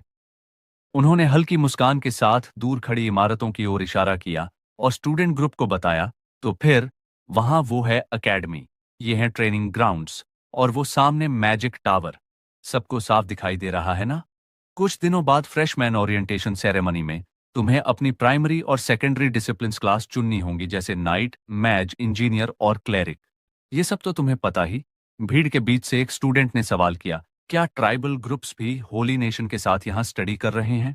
ओफिलिया ने सिर हिलाते हुए जवाब दिया, हाँ बिल्कुल। यहाँ हम युद्ध और डिप्लोमेसी दोनों की ट्रेनिंग देते हैं, तो ट्रांसफर करने का ख्याल भी मत लाना, ठीक है? अब मैं प्राइमरी डिसिप्लिन्स के बारे में डिटेल में बताऊंगी। ग्रुप के पीछे खड़ा डैन शांत खड़ा था, बाजू बांधे सोच में डूबा। ये ट्यूटोरियल इवेंट है जहां हमें इस दुनिया के बारे में ज्यादा जानकारी मिलती है, इसलिए मैं इसे मिस नहीं कर सकता, वरना अब तक की मेरी सारी तैयारियां बेकार चली जाएंगी। कुछ पल बाद भूरे बालों वाले एक स्टूडेंट ने सवाल किया, प्रोफेसर ओफिलिया, क्या वो सामने वॉइड जोन है? ये सुनते ही सारे स्टूडेंट्स का ध्यान उसी दिशा में चला गया। उन्होंने देखा कि दूर एक विशाल इलाका अजीब लाल रोशनी से घिरा हुआ था। उनकी जिज्ञासा और बढ़ गई और उन्होंने तुरंत ओफिलिया की ओर देखा, जवाब की उम्मीद में। ओफिलिया हल्की मुस्कान के साथ बोली, हाँ, लेकिन वो जगह रिस्ट्रिक्टेड एरिया है, इसलिए अगर तुम लोग वहां गए तो सजा मिल सकती है। डैन ने फिर अपना ध्यान सामने की ओर लगाया और चुपचाप उस एरिया को देखने लगा। वो था वॉइड जोन, स्वर्ग और नर्क के बीच हुई लेजेंडरी बैटल का परिणाम।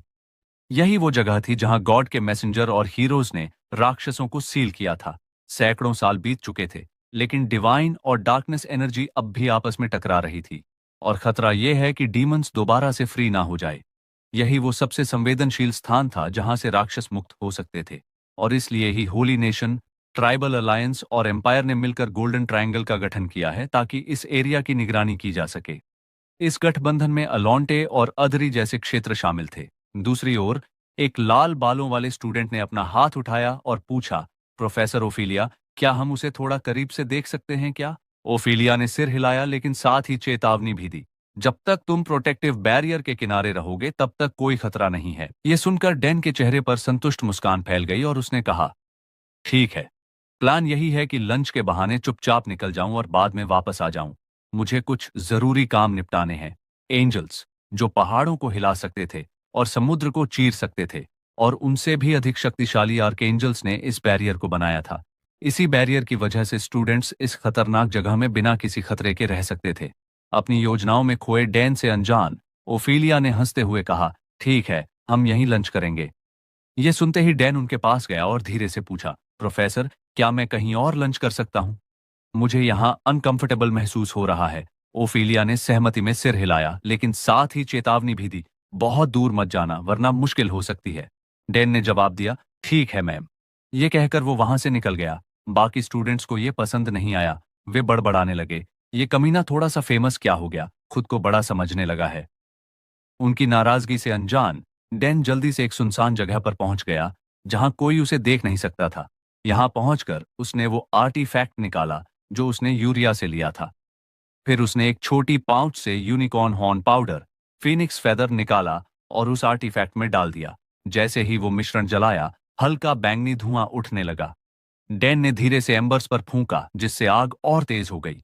उसका मन उत्साह से भर गया था। उसने सबसे शक्तिशाली मिश्रण तैयार कर लिया था, जो असल में एक जादुई अगरबत्ती थी। जादू सक्रिय हो गया। डैन ने कहा, इसके जरिए मैं उस चीज को देख सकता हूं जिसका आम लोग सपना भी नहीं देख सकते।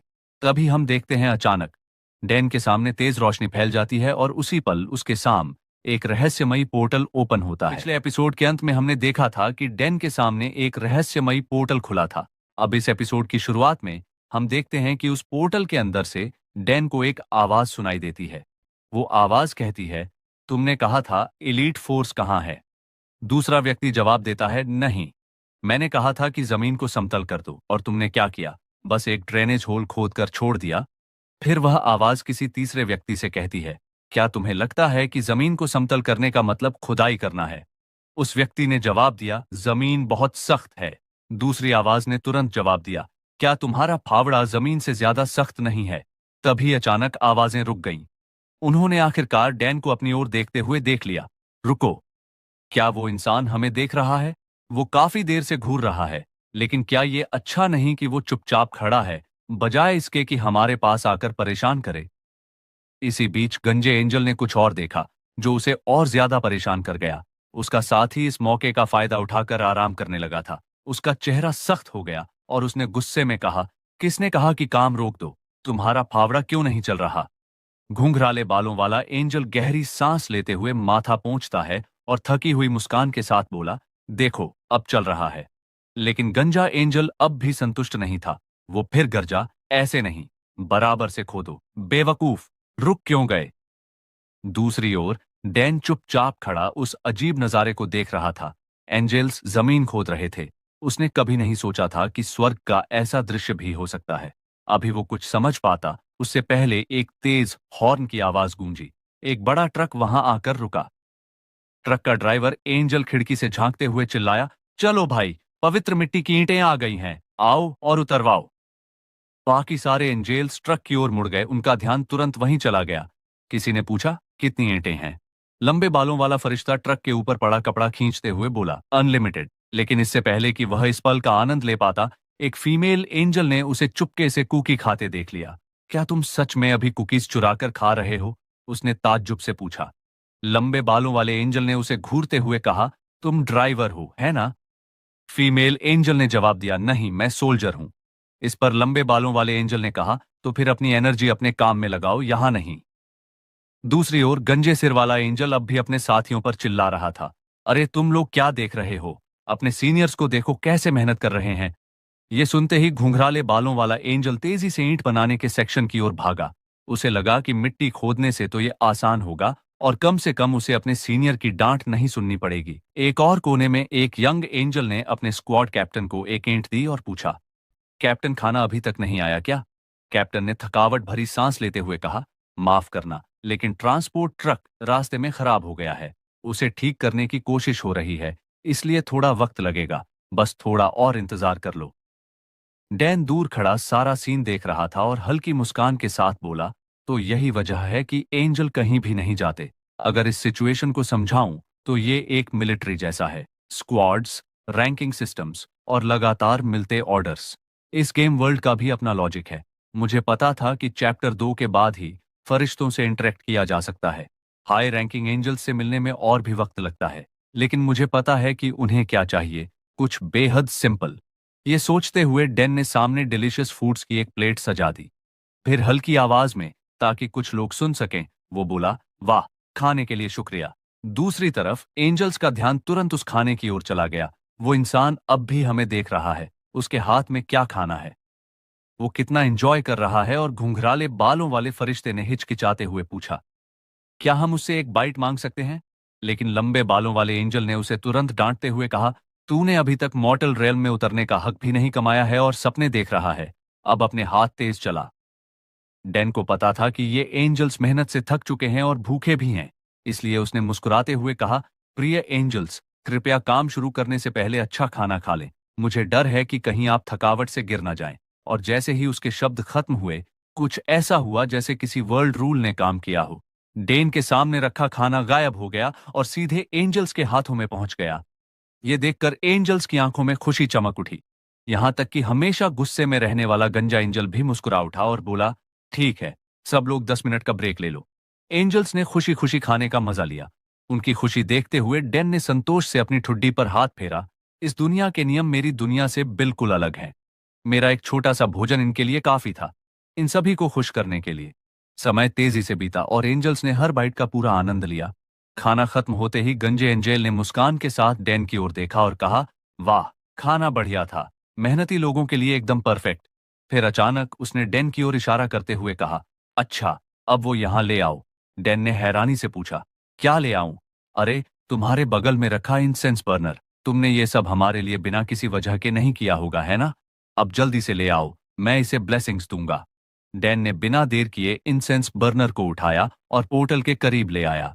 गंजे सिर वाले एंजेल ने हंसते हुए अपने हाथों को आपस में जोड़ा, तो फिर बताओ, क्या चाहिए तुम्हें?